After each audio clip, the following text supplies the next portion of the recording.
Hello and welcome. During my course called OSDC, Open Source Development course, I tell people to start contributing to some project, some open source project, and most people immediately think about one of the well-known projects. So I listed here a few, and I wanted to take a look at one of them, the VS Code, the Visual Studio Code. How can you contribute to it? So I click on the link that leads to the VS Code, not to its GitHub page yet, and I was trying to figure out how to find the location of where you can contribute to it. There is I couldn't find any place where it say contribute or version control or anything. But at the bottom of the page, I found a link to a logo of GitHub and the counter. And here I can click on the link and it leads to the repository of VS Code. Now, I usually tell people that contributing to one of these well-known projects can be well, you can be really proud of it, I guess, once you manage to contribute to it. But it's really, really difficult because these well-known projects, they are usually have already fixed all the relatively simple issues. Otherwise, I mean, there would be really big issues there.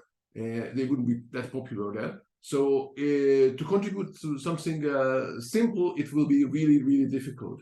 On the other hand, when you think about contributions, you don't have to necessarily think about code contributions. So here in this repository, what can we see? We can see, first of all, that there were like 110 commits. We can scroll down and see that there are almost 2,000 people who have contributed to it. So you can do that, I guess. There are over 5,000 issues. So here is what I would do, and there are like 400 pull requests.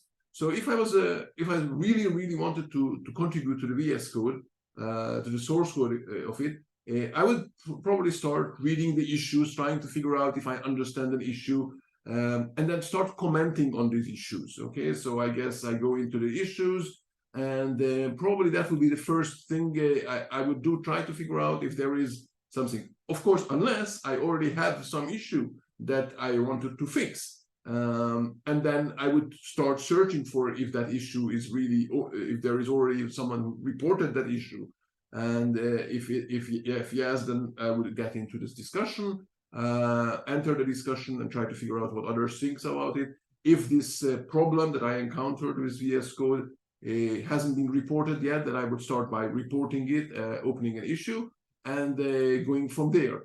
But the point is here actually is that even if you open an issue, it's I don't know how well this is really managed, how soon you will get some response. So I see that most of the issues that were opened in the last few hours, I mean, some of them haven't received any response. You can see here the number of responses. I don't know what are the responses, where they are responses. So it can take time till you get some response to whatever issue you open. But I probably would start with that. Now, on the other hand, maybe if you really want to contribute to the VS Code ecosystem, then maybe what you need to start with is working on a plugin and trying to figure out how can you improve one of the plugins or write one of your plugins for yourself.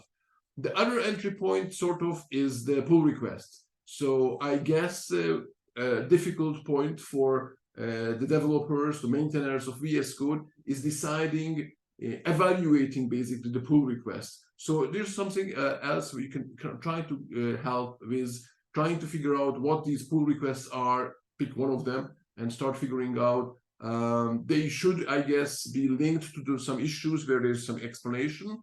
And so I don't know. I guess I get into this one, and I can see the files changed, and there I don't see here a reference. I guess I don't see a reference to some bug report. Okay, it's here. Okay, so that way you can try to help the maintainers understand whether a pull request is good or not, or you can help improving a pull request.